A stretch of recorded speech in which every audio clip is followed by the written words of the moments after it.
So in this video, my friends, I'm going to be showing you guys how to catch a shiny Litwick and how to evolve it into a shiny Chandelure in Pokemon Legends ZA. If you enjoy this one, leave a like, subscribe for more. Let's go ahead and jump straight into this. This is not the shiny. This is the regular version, but I'm going to start this video with catching the shiny. Then I'll show you the easiest way to catch it as well. We're going to be catching the Litwick and then, of course, going to be evolving it as well. So I just dropped a save and I'm going to go ahead. I'm going to take away my my little friend here. You can see it right over there. You see that blue? You see that blue? Oh my goodness, look at that.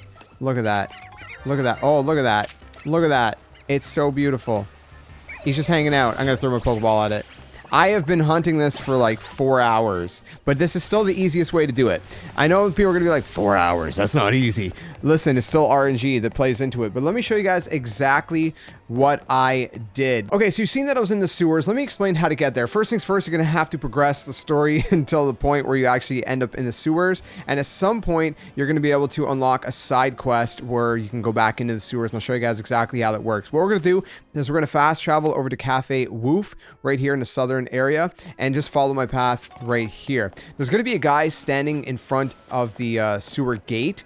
Again, that side quest is going to appear at some point. If he hasn't appeared yet, then just keep progressing the main story until he appears. Follow my path right past here, past this woman. Right here, there's going to be some sludge. You can clear it out with a water type move from any of your Pokemon that can do a water type move. And then we're going to keep going down this path here.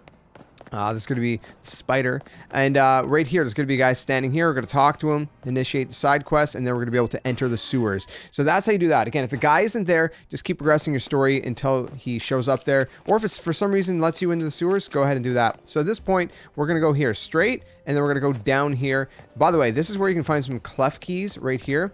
If you went down that other area, you can find some Inkays. So we're going to go down here, right past the clef keys, and right here, right at this railing, I'm going to turn around, and right down this hallway is going to be where our Litwicks are going to spawn. So what we're going to be doing is we're going to start here, and then we're going to run forward. This is going to be the running method. It's the easiest method to hunt Litwicks. We're going to go straight, and you can see there's a Litwick right there. There's going to be 2 Litwicks to spawn here and a bunch of these guys that are really annoying. And then we're going to run all the way back until that Litwick disappears. So you can see about the point where he disappears, if he's closest to the edge of that kind of, canal, is going to be almost all the way back to the railing. So you get just enough space to make him despawn and then respawn. So we're going to run back. These guys are very annoying. Now, how do you do this? You can get kind of like a macro controller. So the one the other Litwick respawn now. The one I've been using is the 8-bit Dough Pro 3.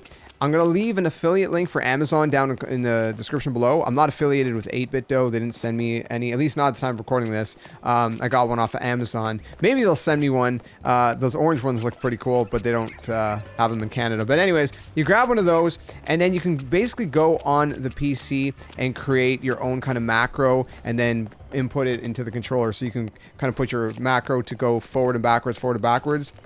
And that's basically what I did. Otherwise, you're just going to have to kind of sit here. And you can one-hand this, Lee. So you just kind of like run up with one hand, turn around. Right now, I'm doing this, manually. I'm not doing it with the macro controller. But yeah, you just run back and forth, which I guess is not as bad since you can one-hand it. You can just kind of, go on the PC with your other hand or something, kind of browse the internet or or listen to podcasts, watch YouTube, watch our other guides. And that's pretty much the gist of it. You're just going to keep going back and forth. So what we're going to do then is we're going to have to evolve our Litwick to turn it into a Chandelure. You don't have to do that. You can keep it a Litwick if you want to, but I want to make it a Chandelure because shiny Chandelure looks pretty cool. Okay, so there's 3 evolutions. The first one is going to be evolved at level 41. So we're going to go ahead. We're going to evolve our shiny Litwick. And this is going to turn it into a shiny Lampent. And again, the shiny Litwicks look great. It has the blue flame, but it's a little harder to distinguish. It's a little bit more subtle between the regular Litwicks. And same thing with the Lampents, right? A little harder to kind of distinguish, in my opinion. So that's going to be the shiny Lampent. But then how do you evolve it from here? Well, we're going to need a Dusk Stone, which you can get at the Stone Emporium, which is located right here on the map. But it's not going to show up until you're done main mission 39. There's other stones you can get before then, but the Dusk Stones, specifically Moonstone, Sunstone, Shiny Stone, Dusk Stone, Dawn Stones, they're not going to show up till then. But once they do, it's going to cost you 3,000 Poké Dollars. I don't know why I'm saying that weird. We're going to go down here into our other items category. We're going to use our dusk stone on the Lampent, and that's going to evolve it into that shiny Chandelure, which is cool because normal Chandelure has those kind of purple flames, right? But shiny Chandelure has more of like orange flames, which is, I guess, more natural, right? So the purple is kind of more ghostly. The orange is more natural, but I don't know, it looks cool because it's so different. So that's pretty much it. And I'll show you guys the difference. 1 second. So this is normal Chandelure, which actually I think mine's an alpha, so it's quite big. And this is going to be the shiny Chandelure. Which one's your favorite? Let me know in the comments below. Again, this one's much larger because it's an alpha. It is freakishly big.